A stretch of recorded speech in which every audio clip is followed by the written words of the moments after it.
In the period between 1781 and 1832, roughly 50 years, there was an explosion of literary activity. Following in the wake of Kant, all manner of intellectual exploration began. The general movement that emerged, which was critical of Kant while at the same time appropriating central theses of Kant, is called Romanticism.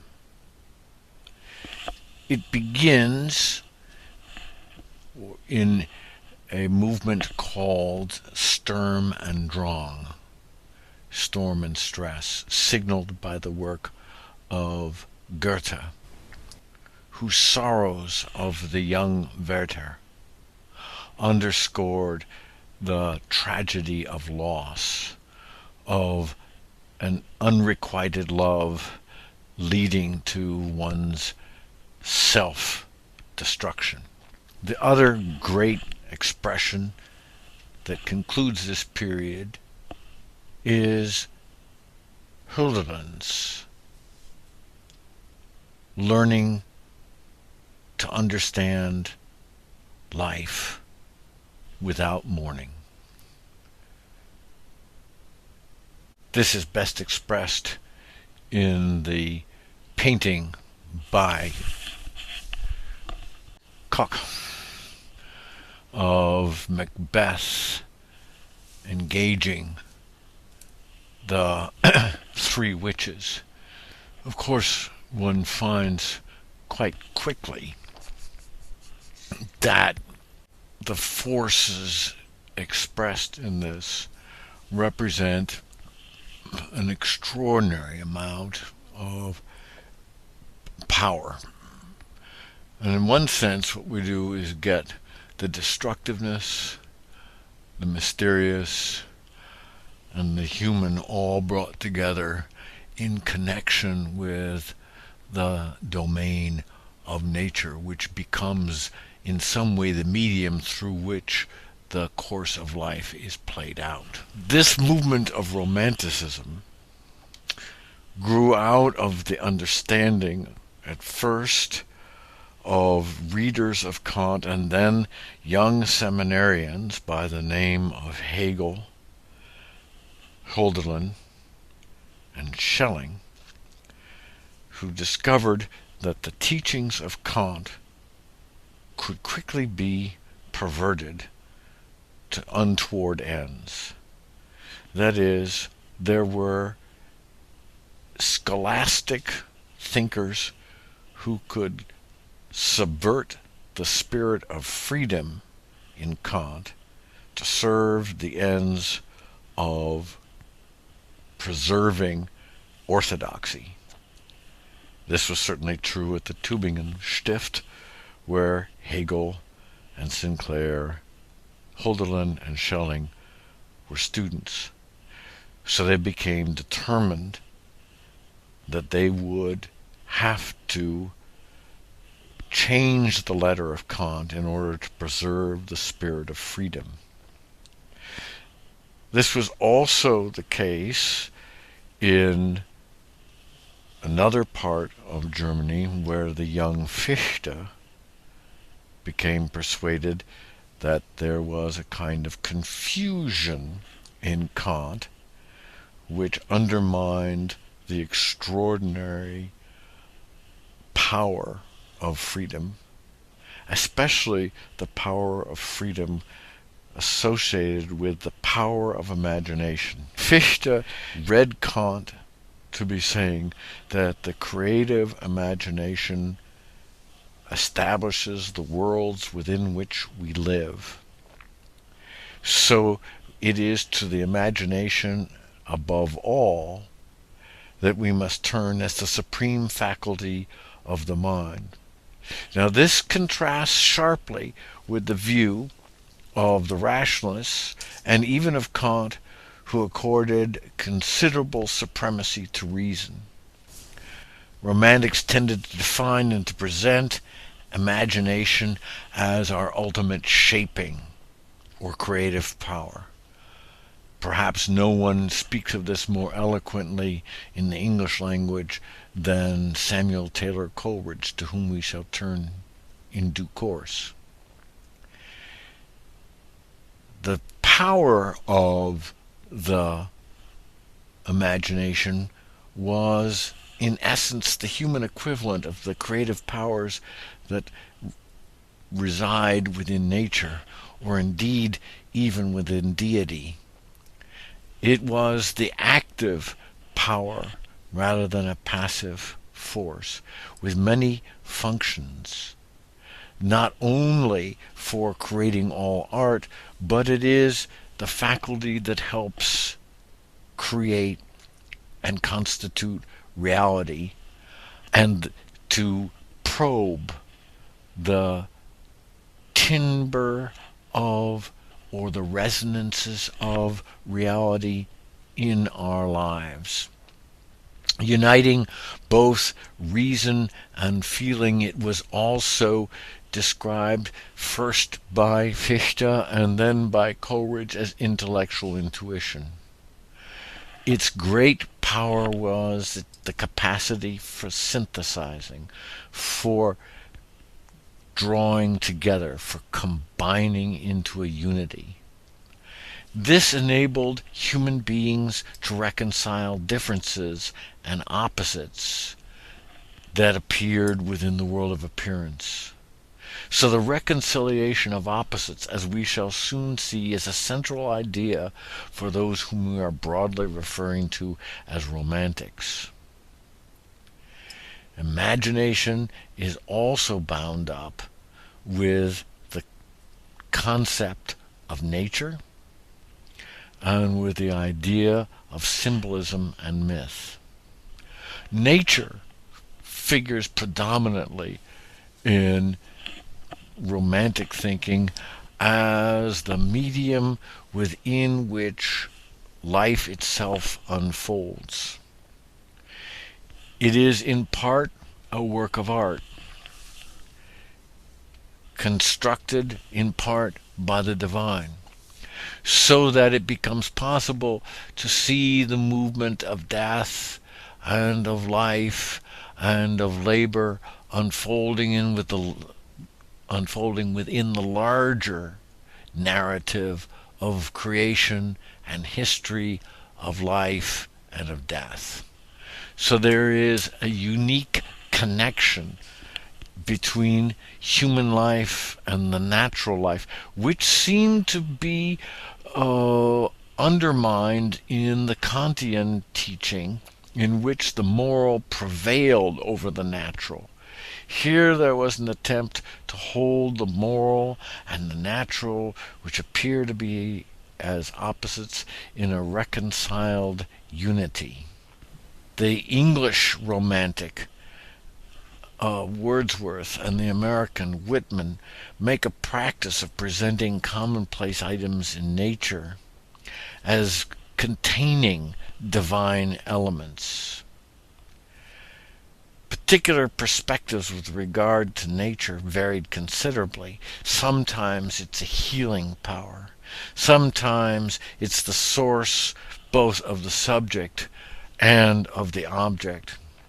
Sometimes it's a refuge from the artificial constructs of civilization, including the artificiality of language. Notice here that there is in the figure of the church its placement in the domain of nature, reconnecting ecclesia and natura. Notice as well the sky and the sea, so that there is the church which reconciles the opposites of sky and sea, of earth and air. Overall, there was an emphasis on organic interrelatedness rather than the scientific or mechanical system of laws. So this constitutes a reframing, as it were, of the recategorization the reclassification of systems that occurs in the Enlightenment. However much Kant had criticized that, the Romantics come back and seize upon the necessity to find some unity. Now let us think a little bit about the last characteristic, which is symbolism and myth. Symbols are expressions of the human imagination, and they are for the human just as nature's expressions are for the divine, ways of articulating the highest truths. So here we have the majesty of nature and the reference indirectly to Noah's Ark. So the rainbow after the storm, the church rising triumphant, the people finding their way back to the church, the light coming into play after the dark power of the storm. So hope is restored because there has been the reconciliation of opposites, human artifice here and natural artifice here. This the symbol of human design, this the symbol of divine design, now coming into a living organic unity.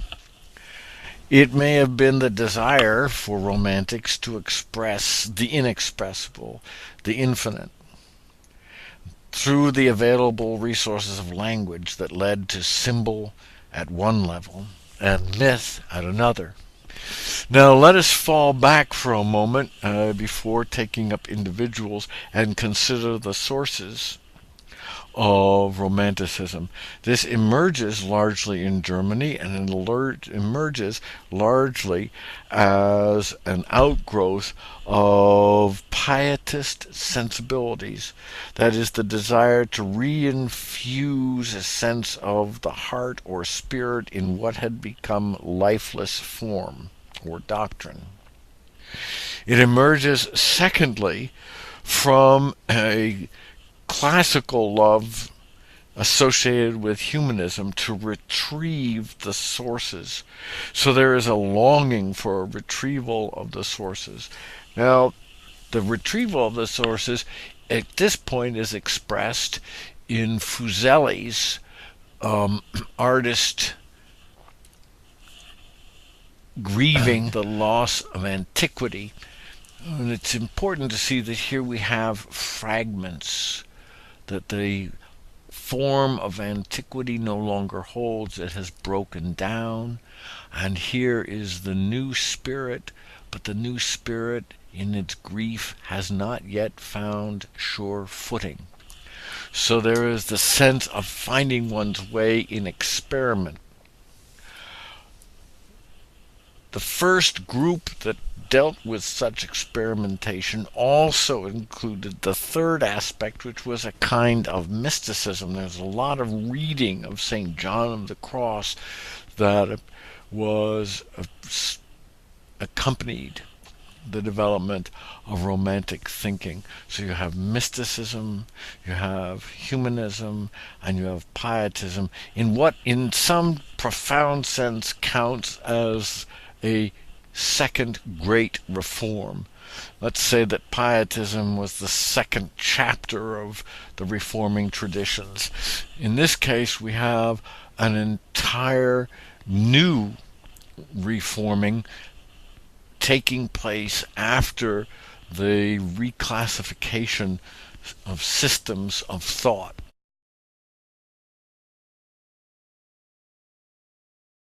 In the attempt to retrieve classical learning, the Schlegel brothers, Friedrich and August, advanced their work in philological studies, that is, the study of how languages come into being and develop. They were profound interpreters, and as was the case or the habit in this particular period, persons engaged in classical study frequently gathered together for intellectual conversation in salons.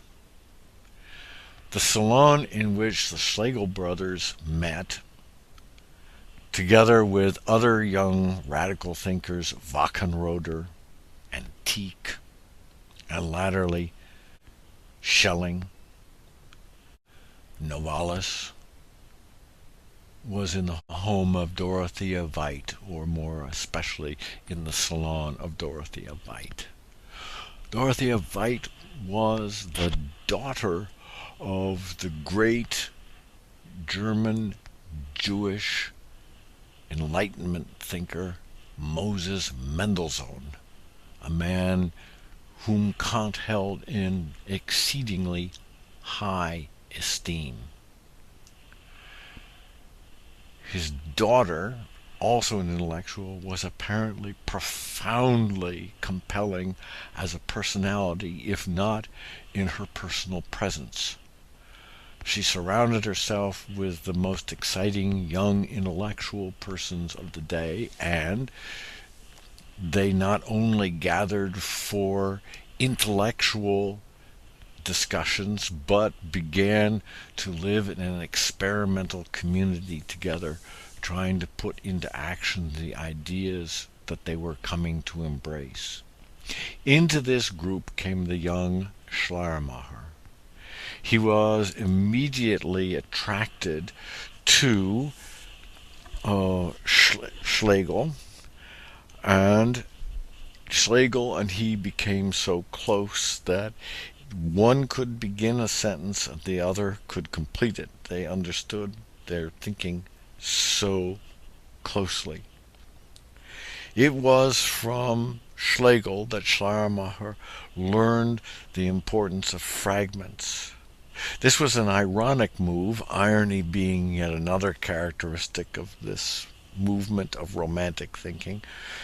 From the remnants that we saw in Fuseli's Artist Despairing, the works of antiquity, Schlegel argued that the shards were themselves the new elements that constituted autonomy, that autonomy was a breaking off of independent units from what had previously been an old whole or a whole of the Ancien Regime, and now was becoming the source of new life.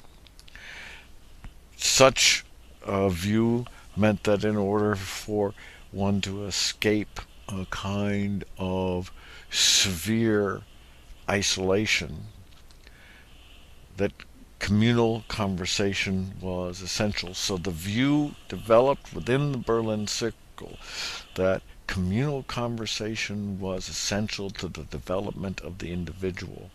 Once again, opposites were held in reconciled tension. Now, Friedrich Schlegel was able to prevail upon Friedrich Schleiermacher and to encourage him to give a group of lectures to the intellectuals gathered in this community, all of whom were more advanced in age and in productivity than was Schleiermacher himself. Schleiermacher had learned of the interests of this group and pursued them because of his own training in a Moravian seminary, where he secretly read Kant at night under the cloak of darkness, because Kant was forbidden reading. This was a circle that was actively pursuing the ideas of Kant, especially as they had been reformulated by Johann Gottlieb Fichte. So it was this emphasis upon the imagination and the expression of freedom that was already a heavily Kantian doctrine, to which Schleiermacher addressed himself in the speeches on religion. Their title is On Religion, Speeches to the Cultured Among Its Despisers.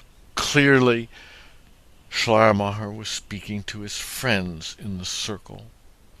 and was encouraging them to ask whether, in fact, their opposition to religion was founded in prejudice or in clear, careful thinking.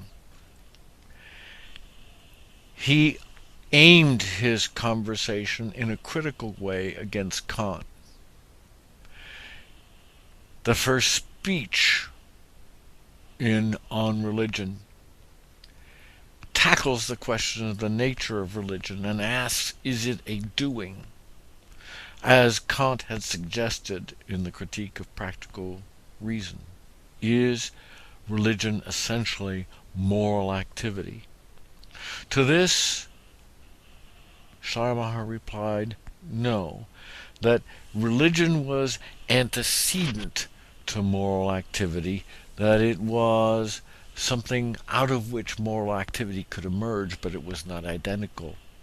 Was it then speculative thought of the nature of the universe, some kind of physics, to which Schleiermacher said no, the very possibility of having such speculative thought emerges from life itself.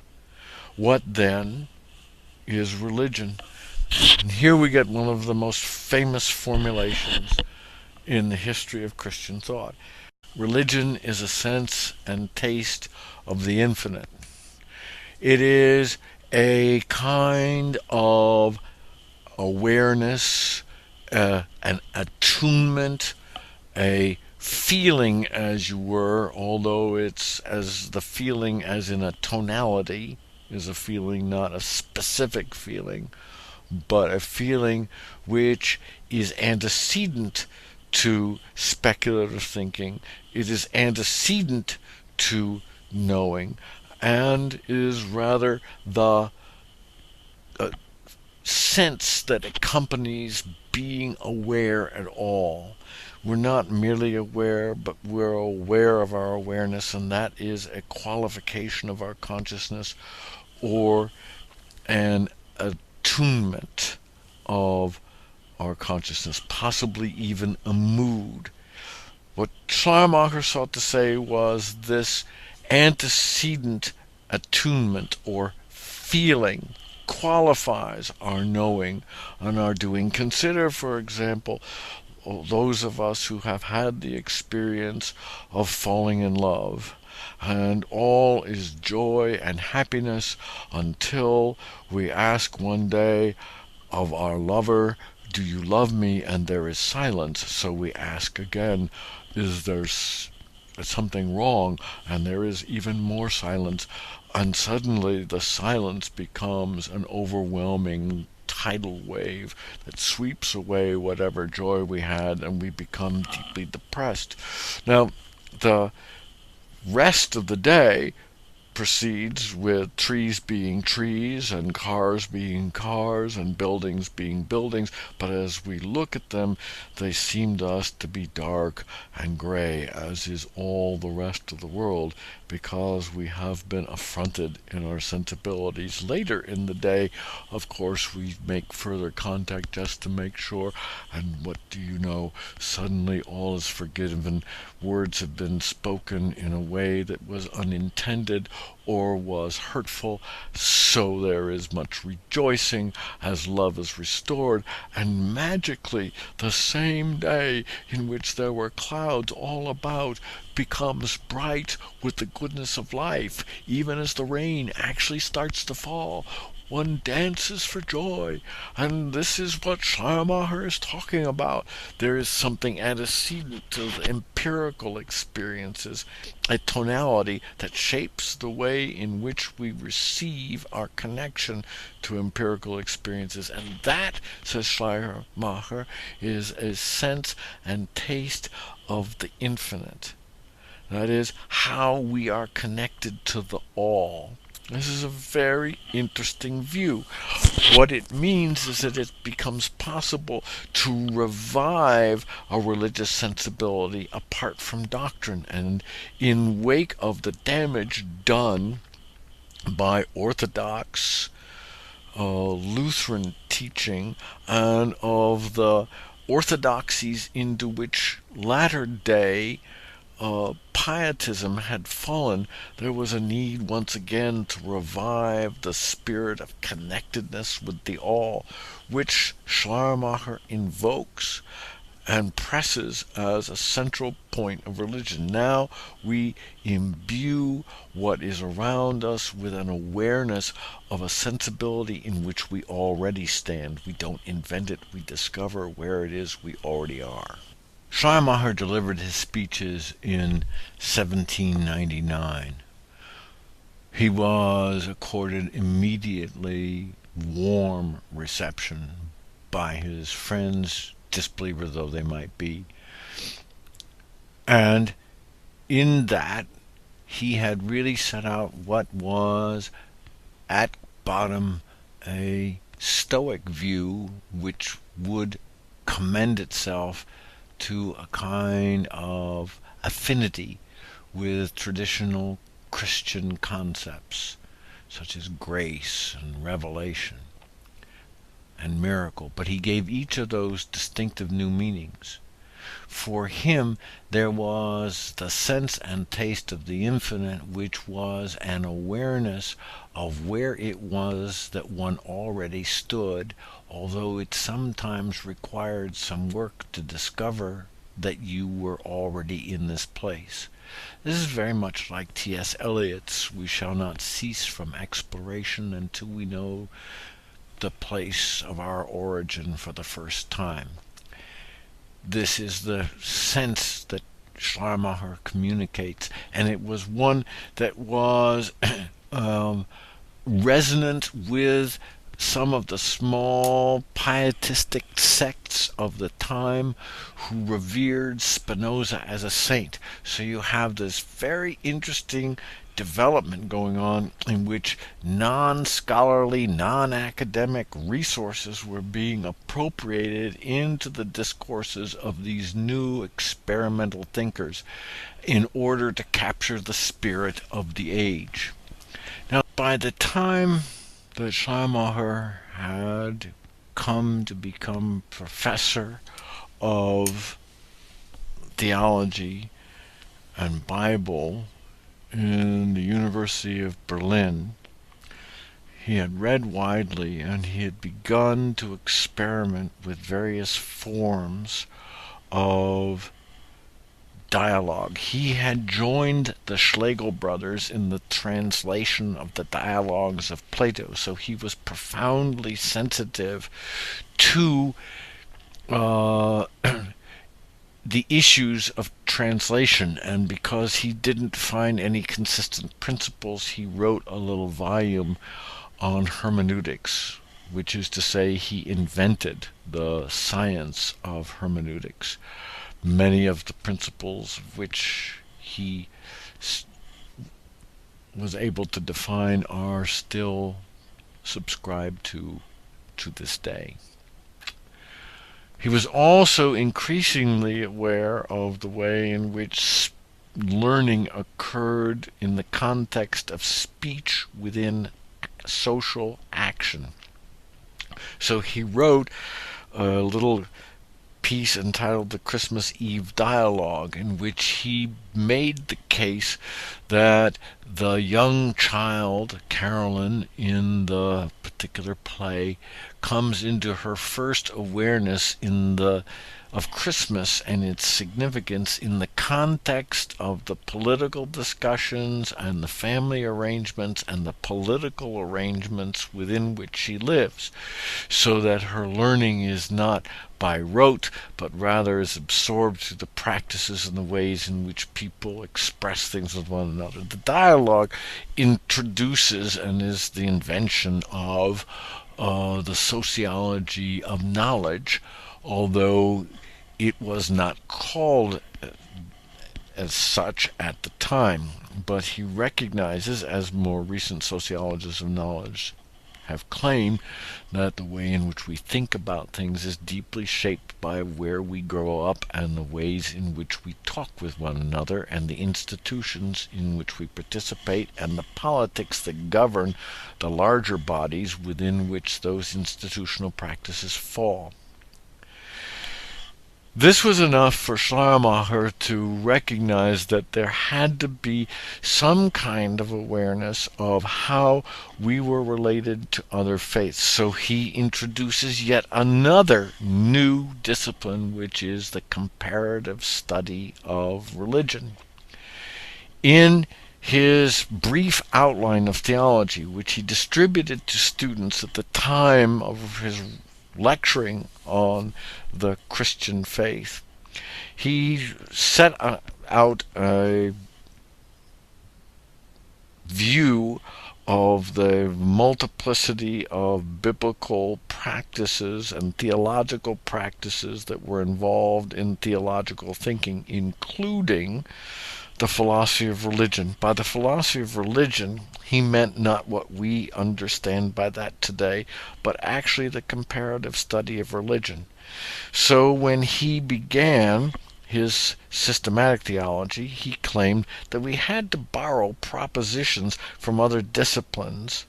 This is the sociology of knowledge piece, in order to get clear about what we were doing. So we would borrow a proposition from the philosophy of religion and look at other groups who were practicing in religious devotion and begin to make comparisons to understand how we were alike and how we were different. So his first great theme is that we come to self-understanding by being in relation to and differentiating ourselves from others. But there is an emphasis always on being in community in order to be able to differentiate ourselves and understand what is unique about ourselves.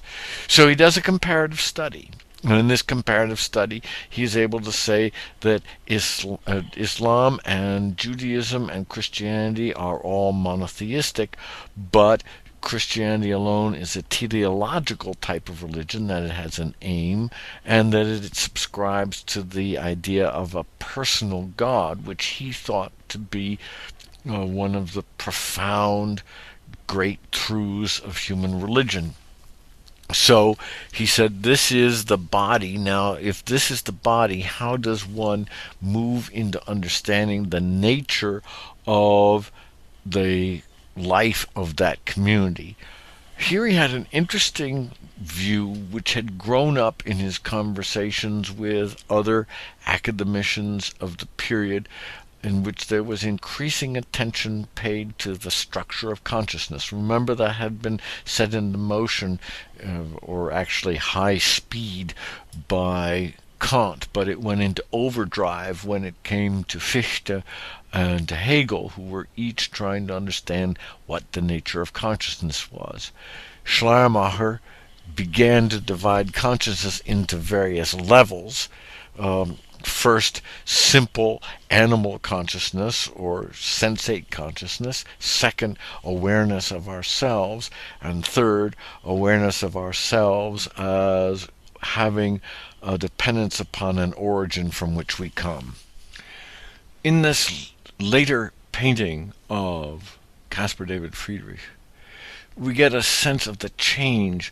Rather than sense and taste of the infinite, now we have a sense of dependence upon that in which we already stand.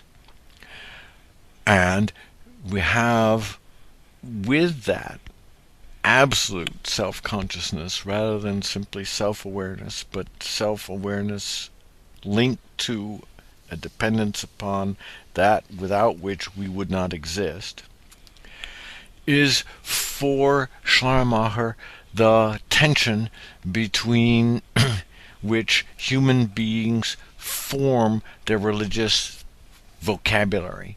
So if we are aware of the totality, we are in relation to God, and if we forget the totality, we are estranged. So we have the poles of God forgetfulness, where we are simply absorbed in ourselves, and God remembrance, where we become aware of the whole. Now, the nature of sin or God forgetfulness is such that we cannot correct that by ourselves. So the whole point of the figure of Christ is to be the bearer of God remembrance, so that you have the consciousness of God restored by the Christ figure, so that in becoming aware of what we have forgotten, we realize how lost we are. Notice the Reform an Augustinian theme repeating itself, that there has to be a lostness and a foundness, a forgetfulness and a remembrance, and these go in tension with one another, which speaks to the majesty of God. And we are made aware of the tension of God forgetfulness and God remembrance, of the oppositional tension by the gift of grace, whereby we become aware that there is even such a tension. The nature of sin is to obliterate that. Now, if we were to make our way through the doctrines of the Christian faith, we would find that what they refer to then is the history of human God remembrance and God forgetfulness. They do not refer to God in God's self or Christ in Christ's self. Rather, they reflect the history of the Christian community, or better, the history of the Christian in community. Even though there is the talk of individual self-consciousness throughout Schleiermacher, it cannot be understood apart from the full instantiation of God remembrance in the life of the church. The church expands our awareness of ourselves to include the awareness of all others who stand in faithful solidarity in the community called church. Church and community are then the context of piety, not the opposite of piety.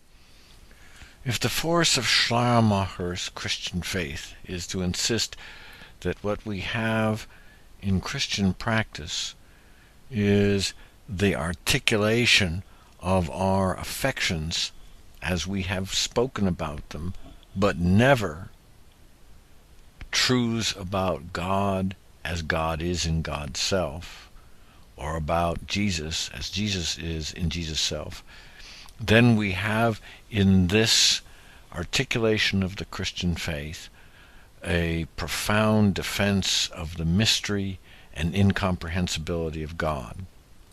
At the same time, we hold in tension the absolute closeness or immanence of God known indirectly through the religious affections.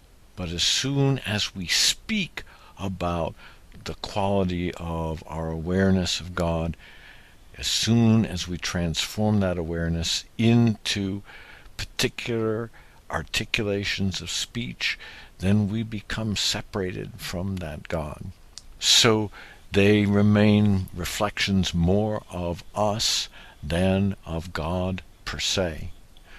Prayer, accordingly, as we see in this Goya, is the prayer to align our will with the divine will, to align our sensibilities with that tonality of which we are aware, but for which our words constantly fail.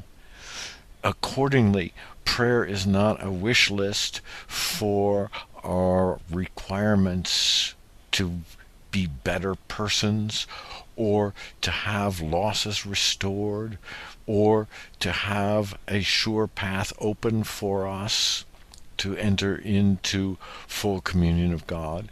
No, none of these, according to Schleiermacher, count as the prayer that we can see is the prayer that the figure of Christ prayed in Gethsemane, namely the prayer that his will would align with the divine will, and that the divine will and the divine will alone would be the final word.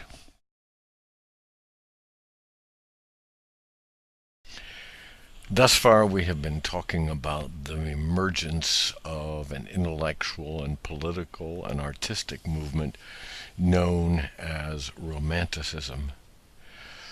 This was an attempt to be able to express the spirit of the age, an age marked by the American Revolution and the French Revolution, an age marked by an awareness of a whole range of freedoms heretofore unknown and unthought of.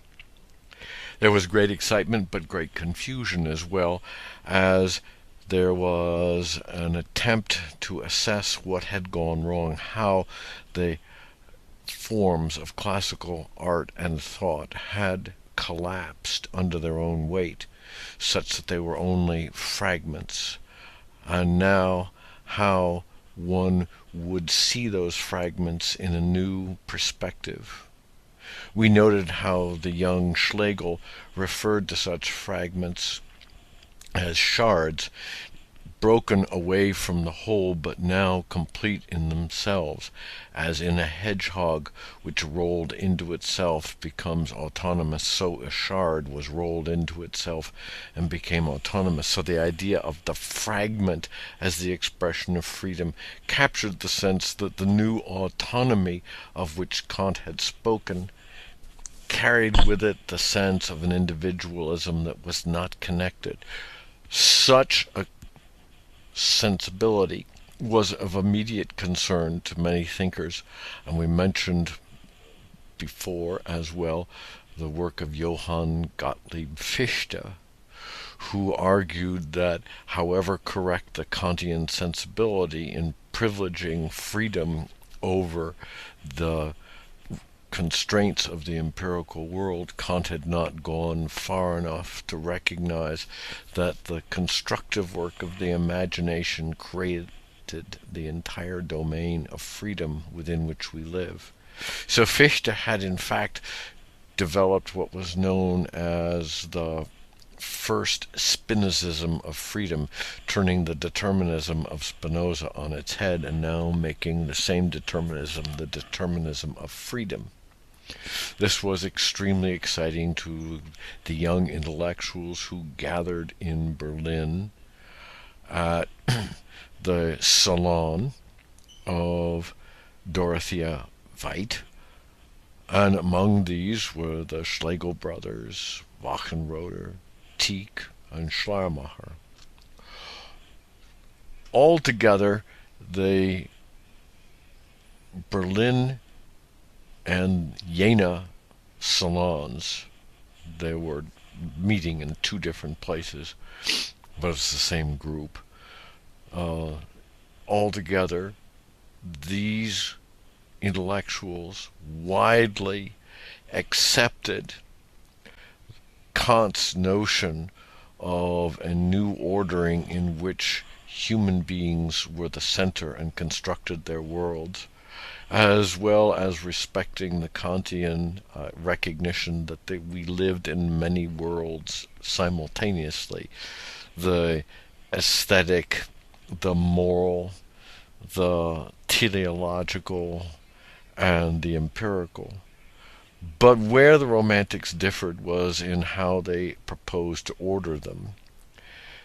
Fichte, whose ideas became the foundation of Romanticism, ordered the entire production of the universe as the expression of the free imagination. So he gave supreme imagination to freedom. And it was his notion of absolute freedom that the young Schleiermacher came to oppose, recognizing that the idea of absolute freedom was problematic insofar as we live in interdependence with others. So Schleiermacher's religious program was a program that recognized that we are relatively dependent and relatively free, but only absolutely dependent with respect to the source of life upon which we depend. This became the basis of his theological position, which evolved in the Christian faith. The pivotal terms of which were God forgetfulness and God remembrance, also known as the consciousness of God mediated by the figure of Christ.